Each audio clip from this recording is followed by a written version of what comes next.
Ja, het is zover, hè. Het is zover. Wat is zover? Ons album komt, maar onze single is er al, hè? Ja, onze single is er al. Ja.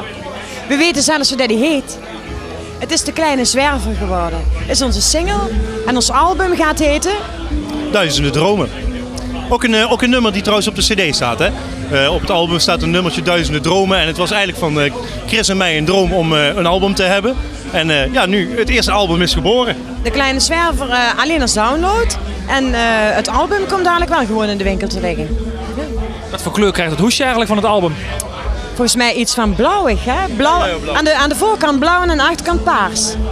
En dan aan de binnenkant van alles, foto's en mensen die eraan meegewerkt hebben. En ja, van alles eigenlijk.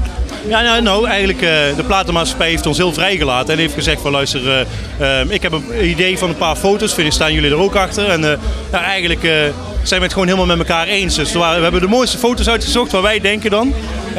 Ik in een mooie roze blouse, hè. Er was al een heel gevecht om mij in een roze blouse te krijgen, maar het is gelukt. Ja, nou, sommige mannen houden echt niet van roze. Terwijl het wel heel erg mooi staat. Het is gewoon heel erg modern. En dan moet er maar mee meedoen. Roze. Dat is dan iets, daar mag ik dan wel bepalen van die blouse hang ik klaar en die doet hij dan gewoon aan. En ik denk dat de foto's mooi zijn geworden, het album is mooi geworden, de songteksten zitten erin en ja, mooi. De clip hebben we ook al opgenomen van De Zwerver. Eigenlijk ook heel leuk geworden. Zijn we voor naar Roermond geweest. Ja. Roermond. En ja, dat gaat gewoon over een kleine zwerver. En ik zou zeggen, ja, jullie moeten maar oordelen of inderdaad de clip zo geweldig is als dat ik waarschijnlijk uitstraal.